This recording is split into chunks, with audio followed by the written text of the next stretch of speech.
I cannot believe that it is deemed to be as controversial as it is that a woman who says that women are women would even be called to be banned from talking at a university event, somewhere where freedom of speech and expression and academic discourse is supposed to have top priority. Your views?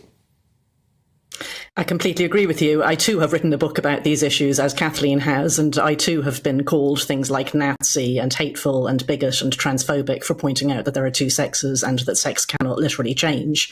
Everybody knew this until about 5 minutes ago.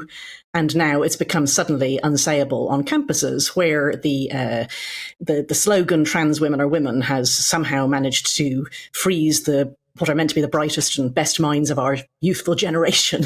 But alongside that is the way in which they are not willing to allow anyone to say anything that is outside their orthodoxy.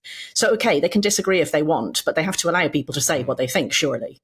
Yeah, no, indeed. Now, I just want you to explain, because we are going to be going, fingers crossed anyway, live to Kathleen Stock a bit later on in the show, around the 5 p.m. mark. We'll have a build-up before it because we're expecting protests there as well. And given the fact that over the weekend there was a banner held up saying "Arm Trans Kids," I had Kelly J. Keane on that yesterday. We've seen all sorts of absolute madness, people being called fascists, Nazis, TERFs, transphobes, for just having very basic views designed, as far as I can tell, around biological, scientific and logical fact, and with a fervent desire to protect women's rights right at the very heart of them.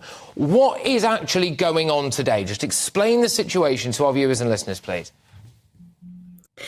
Basically, Kathleen has been asked to come and speak to one of the Oxford societies. It's that simple.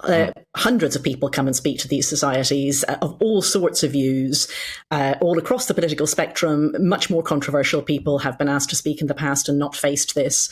But we've really seen a hardening of views on campus and among young people regarding free speech and regarding what you should do when you disagree with people's views. Many more young people now think that you should not allow someone to speak if their views are hateful. And of course, their definition of hateful views includes thinking that there are two sexes and that that's actually meaningful when you're organising things like sport. Kathleen got hounded out of her job at Sussex University by people protesting. I visited her there some years ago, and she asked me not to speak to her about anything on the way from the train station to her office. And she waited until the door was closed before we spoke. That was the first time we'd met, because she was too afraid of what people would hear her say. And I mean, that was, I think, 2018. So this has been going on a long time. Yeah, indeed. I've used the phrase trans mafia at times, and I am not in any way referring to the vast majority of the trans community, as far as I can gather, many of whom appear regularly on this show, who, as far as I can tell, have absolutely no interest whatsoever in entering women's spaces or really forcing everybody else to believe what they believe. They, for the vast majority of the time, just want to get on with their lives, really, and could quite possibly do without this kind of hoo-ha. But I do think that there is something called the trans mafia, which is a very vocal group of very angry people who actually, I think, pose a physical threat to people like yourself. And they're not mostly trans. I mean, I call them the sex denialist lobby because they're people who literally want to deny the fact that human beings are mammals. I mean, they're as bad as, the anti-science creationists who are, they're like religious extremists in their views. It's so mad what they think. And they think it in such an intolerant way that I think they're a massive threat. It's also a movement that is very attractive to young men who don't actually have any particular ideological commitment to it, but who just like a bit of aggro. So they're the people who like to turn up with masks at Kelly J. Keane's talks, for example, because they like to be where the trouble is. OK, now, look, why is this so important? What would you say to people who say, look, you know what, do we really need to be having a row over this? Do we really need the Prime Minister, Rishi Sunak, wading in saying it's so important? Is this a fringe issue that, frankly, doesn't affect most people's lives?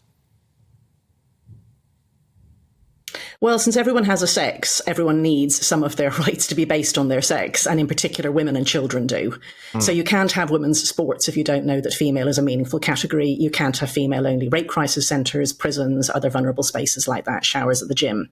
If you teach children that sex isn't real and that sex is a spectrum, a significant number of them will start to experience gender dysphoria and will become mentally ill and will then go towards irreversible changes to their body that could lead to sterility. So 100% of us are affected by this. And free speech affects 100% of us. If you don't stand up for people saying things that you don't personally agree with, then when they come for you, you will have no allies.